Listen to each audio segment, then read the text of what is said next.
Hello, ഇന്നൊരു അടിപൊളി day in my life ആട്ടോ. 2 വീക്സിന് മുന്നേ ക്രിസ്മസ് വെക്കേഷൻ്റെ ടൈമിൽ എടുത്തു വെച്ചിരുന്ന ഒരു വീഡിയോ ആയിരുന്നു ഇത്. ഞാനടക്കം എനിക്ക് എൻ്റെ അപ്പയുടെ സൈഡിൽ നിന്ന് ഞങ്ങൾ 7 കസിൻസ് ആട്ടോ ഉള്ളത്. അതിൽ 4 പേര് ഇപ്പോൾ പഠിത്തമൊക്കെ കഴിഞ്ഞ് വർക്ക് ചെയ്യുവാണ്. ബാക്കി 3 പേര് അവരുടെ വീട് കാലിക്കട്ടാ. അതുകൊണ്ട് തന്നെ ഇതുപോലെ ക്രിസ്മസ് വെക്കേഷനും ഓണം വെക്കേഷനും ഒക്കെയാണ് എല്ലാവർക്കും കൂടെ ഒരുമിച്ച് കൂടാൻ പറ്റാറുള്ളത്. അങ്ങനെ ഭയങ്കര അൺഎക്സ്പെക്റ്റഡ് ആയിട്ട് ഈ ക്രിസ്മസ് വെക്കേഷൻ ഞങ്ങൾക്ക് എല്ലാവർക്കും കൂടെ ഒരുമിച്ച് മീറ്റ് ചെയ്യാൻ പറ്റിയിട്ടുണ്ടായിരുന്നു. രാവിലെ തന്നെ ഞങ്ങൾക്ക് പണി കിട്ടി.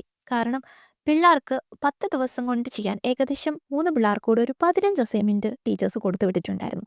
അങ്ങനെ അവരുടെ അസൈൻമെൻറ്റ്സ് എഴുതി തീർത്തുകൊണ്ടിരിക്കുകയാണ് ഞങ്ങൾ എല്ലാവരും കൂടെ. അസൈൻമെൻറ്റ്സ് ഒക്കെ എഴുതി തീർത്തപ്പോഴത്തേക്കും ഏതാണ്ട് ഉച്ചയാവാറായിട്ടുണ്ടായിരുന്നു. അങ്ങനെ ഞങ്ങൾ ഭക്ഷണമൊക്കെ കഴിച്ച് പിള്ളേർക്ക് കഴിക്കാനുള്ള ഭക്ഷണവും പാക്ക് ചെയ്ത് നേരെ അടുത്ത പരിപാടി എന്ന് പറഞ്ഞാൽ വീടിൻ്റെ ഫ്രണ്ടിലുള്ള തോട്ടിൽ പോയി ചാടുക എന്നുള്ളതാണ്. അങ്ങനെ വീടിൻ്റെ ഫ്രണ്ടിലെ തോട്ടിൽ സമ്മർ ആയതുകൊണ്ട് വെള്ളം കുറച്ച് കുറവായതുകൊണ്ട് ഞങ്ങൾ ഓർത്തു മുകളിലൊരു കയമുണ്ട്, അവിടെ പോയി കുളിക്കാമെന്ന്. അങ്ങനെ സാധനങ്ങളൊക്കെ പാക്ക് ചെയ്ത് നേരെ കയത്തിലോട്ട് പോകാനുള്ള തയ്യാറെടുപ്പിലാട്ടോ. പോകുന്ന വഴിയൊക്കെ നല്ല രസമാണ്. വലിയ ആളും ബഹളവും ഒന്നുമില്ല. അധികം വണ്ടികളൊന്നും വരുന്ന വഴിയല്ല. വലിയ ആൾക്കാരൊന്നും താമസിക്കുന്ന ഏരിയയല്ല. അതുകൊണ്ട് തന്നെ നമുക്ക് ആർത്തുല്ലസിച്ച് എൻജോയ് ചെയ്ത് പോകാൻ പറ്റും. ഒരു മലയുടെ നടുക്കൂടെ ഉള്ളൊരു വഴിയാണ്. താഴേക്ക് ഇങ്ങനെ റബ്ബർ തോട്ടങ്ങളും മലകളും അങ്ങനെ ഒരു അടിപൊളി സ്ഥലം. വൈകുന്നേരങ്ങളിലൊക്കെ നടക്കാനാണെങ്കിൽ പറ്റിയൊരു ഏരിയ ആട്ടോ. പക്ഷേ ഭയങ്കര റെയറായിട്ട് ഇതുപോലെ കസിൻസൊക്കെ വരുമ്പോൾ മാത്രമാണ് നമ്മൾ ഇതുവഴിയൊക്കെ നടക്കാറുള്ളത്. ബാക്കി സമയങ്ങളിലൊക്കെ വൈകുന്നേരങ്ങളിൽ മൂടി പുതച്ച് കിടന്ന് ഉറങ്ങാറാണ് പതിവ്. അങ്ങനെ കയത്തിന് മുകളിൽ ഒരു സ്പോട്ടുണ്ട്. അവിടെ അധികം വെള്ളം ഉണ്ടാവില്ല. പിള്ളേർക്കൊക്കെ സേഫായിട്ട് കുളിക്കാൻ പറ്റുമെന്ന് പറഞ്ഞ് ആ സ്ഥലം കണ്ടുപിടിക്കാൻ വേണ്ടി ഇറങ്ങുവാണ് ഞങ്ങൾ. ഈ ഏരിയയിലോട്ട് ഞങ്ങൾ അധികം അങ്ങനെ വരാറില്ല. അങ്ങനെ അറിയാത്ത തോടും സ്ഥലവും ഒക്കെ തപ്പിപ്പിടിച്ചുകൊണ്ടിരിക്കുകയാണ് ഞങ്ങൾ. നമ്മൾ കുറേ പേരുള്ളത് കൊണ്ട് ധൈര്യമായിട്ട് പോകാൻ പറ്റും. ഇല്ലാത്ത ബൈനോക്കുലർ വെച്ച് തോട് അന്വേഷിച്ചുകൊണ്ടിരിക്കുകയാണ് ഇവന്മാർ. അങ്ങനെ തപ്പി തപ്പി ഫൈനലി നമ്മൾ അന്വേഷിച്ചെത്തിയ സ്പോട്ട് എത്തി. ഇവിടെ നല്ല രസമായിരുന്നു കാണാൻ. ഒരു ഇരുമ്പ് പാലം, ചുറ്റും കുറേ കല്ലും വെള്ളവും ഒക്കെ ആയിട്ട്. എനിക്ക് ഇങ്ങനത്തെ സ്ഥലങ്ങളിലൊക്കെ വരാൻ ഭയങ്കര ഇഷ്ടമാണ്. പക്ഷേ എല്ലാവരും കൂടെ ഉള്ളപ്പോൾ മാത്രമേ നമ്മൾ ഇങ്ങനെയൊക്കെ വരാറുള്ളൂ, വീടിൻ്റെ തൊട്ടടുത്താണെങ്കിൽ പോലും.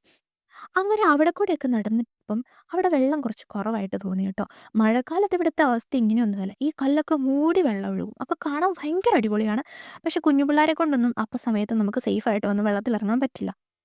അങ്ങനെ ഇവിടെ കുറച്ച് വെള്ളം കുറവാണെന്ന് തോന്നിയതുകൊണ്ട് നമ്മൾ എന്നും പോകാറുള്ള കയത്തിൽ തന്നെ പോയി കുളിക്കാമെന്ന് ഞങ്ങൾ തീരുമാനിച്ചു.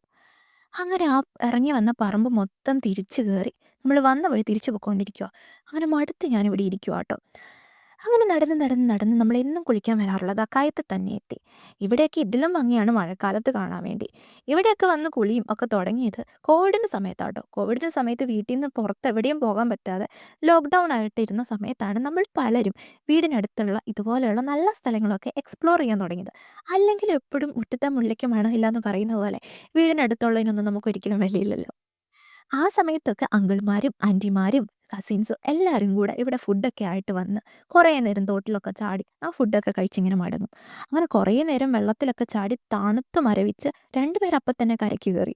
ബാക്കി ഒരുത്തൻ ഇതാ ഇവിടെ നീന്തിക്കൊണ്ടിരിപ്പുണ്ട്. ഈ കഴുത്തിൽ നല്ല ആഴമുണ്ട് കേട്ടോ. നമുക്ക് സൈഡിൽ കൂടെയൊക്കെ നടക്കാൻ പറ്റും. നീന്തൽ അറിയാവുന്നവരാണ് ഇതാ അക്കരെ പോയി നിൽക്കുന്നത്. കസിൻസ് എല്ലാം കൂടെ ചേർന്ന് കഴിഞ്ഞാൽ പിന്നെ ഒരു ബഹളമാണ്. രാത്രിയിൽ ഒരുമിച്ച് കിടക്കുക, കുറേ സംസാരിക്കുക, അടി ഉണ്ടാക്കുക, പിന്നെ ഇതുപോലെ തോട്ടിൽ ചാടി നീന്തുക. ഇതൊക്കെ ഭയങ്കര അടിപൊളിയാട്ടോ.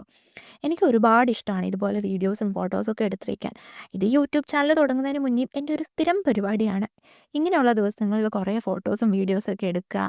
അതൊക്കെ പിന്നെയും പിന്നെ ഇരുന്ന് കാണാമെന്നൊക്കെ ഉള്ളത്. പിന്നെ കുറേ നേരം തോട്ടിലൊക്കെ ചാടി അവസാനം തണുത്ത് വിറച്ച് എല്ലാവരും കരയ്ക്ക് കയറി. ഏതാണ്ട് സന്ധ്യ വരെ നമ്മൾ ആ തോട്ടിൽ കിടന്നിട്ടുണ്ടായിരുന്നു. പിന്നെ അന്ന് വെഡ്ഡിങ് ആനിവേഴ്സറിയും കൂടിയായിരുന്നു അപ്പയുടെയും അമ്മയുടെയും. വീട്ടിൽ ചെന്നിട്ട് ബിരിയാണി ഉണ്ടാക്കി കഴിക്കണം എന്ന് പറഞ്ഞാണ് പോകുന്നത്. ഇപ്പോൾ ഓൾറെഡി സന്ധ്യ ആയിട്ടുണ്ടായിരുന്നു. അപ്പോൾ ഇന്നത്തെ വീഡിയോ ഇത്രയേ ഉള്ളൂ. വീഡിയോ ഇഷ്ടമായി ലൈക്ക് ചെയ്യുക, സബ്സ്ക്രൈബ് ചെയ്യുക. Thank you, by.